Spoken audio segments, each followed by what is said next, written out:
if we know that there's one place where Brian Cashman is not afraid to spend money, it is on pitching.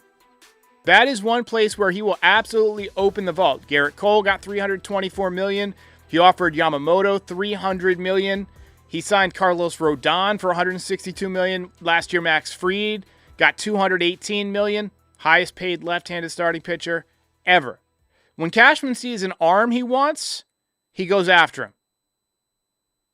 He believes having good arms in the stable is the key to making the playoffs. And he might be right. And looking at the Yankees pitching, we've got Max Fried, Cam Schlittler, Luis Gil. He brought Ryan Yarbrough back. We got Will Warren, Garrett Cole, Carlos Rodon, and Chase Hampton. All guys who will make an impact next year, but will not be ready to begin the season. And then prospects, we got Ben Hess, Bryce Cunningham, Carlos Agranje, Brock Selvage, and Elmer Rodriguez Cruz. And by the way, we're going to drop the Cruz from this because everywhere that I've looked, it looks like he has dropped Cruz from his name. So we're going to go ahead and drop that off of his stat on the screen in real time as we see how the sausage is made. But, if you have enough pitching, you can survive almost anything else, right? I mean, if you're holding the opposition down, you can manufacture runs, hopefully. You can win the game with a big 3-run home run, but you can't be giving up 6-7 runs a game.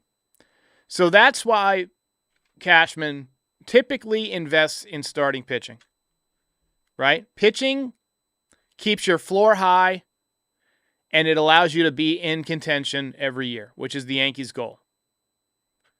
And I've been watching a lot of footage of this guy, Imai, and I got to say, I'd be pumped to have him in the rotation. Daniel says, do you think Hideki Matsui / Masahiro Tanaka will help acquire Imai like they did with Yama? Well, it didn't help. It didn't help with Yama. But I'd expect the Yankees to, yes, use the assets they have at their disposal, to try and recruit this guy. The stuff plays. The poise plays. The competitiveness absolutely plays.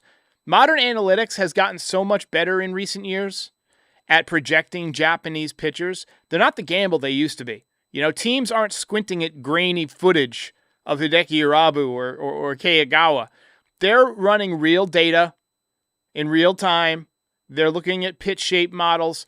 This is why Yamamoto walked into the league and helped the Dodgers win 2 straight World Series. The transition risk just isn't what it was 15 years ago. There's a couple of things I really like about Imai. And the first one is big.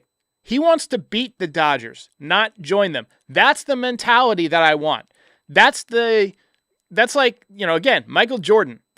He wants to take down the Shohei Ohtani Goliath, not join his fan club, right? And I cannot tell you how refreshing that is as a fan. I cannot tell you how much I am looking forward to having another psychopath in the rotation. I'm not worried about clogging up the rotation. I think you can never have enough pitching. I think that's a luxury problem. Will Warren has a trade market. Luis Gil has a trade market. The Yankees pitching prospects absolutely have value. Depth is flexibility. Depth is how you turn one signing into 2 or 3 roster improvements. And so I'm all in on Imai. And if you sign Imai, it has a positive effect across the board. Your rotation gets stronger, and you get more trade chips, right?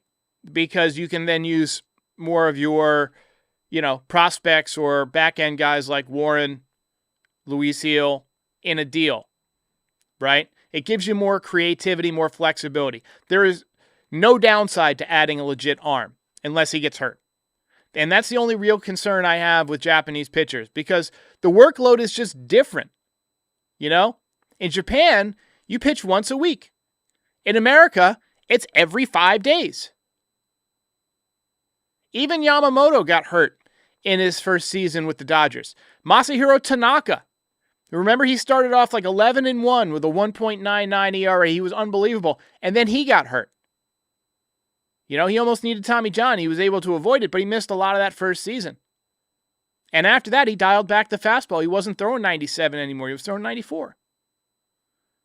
But if you're serious about maximizing the Judge years, the Garrett Cole years, stabilizing the rotation, Cashman should lean into something that he actually does pretty often without hesitation, and that is pony up for some good pitching. I don't think he's much of a gamble. I think he's an upgrade. I think he fits the blueprint that Cashman trusts more than anything. Stack pitching, stack depth, and let the rest of the roster catch up over the season.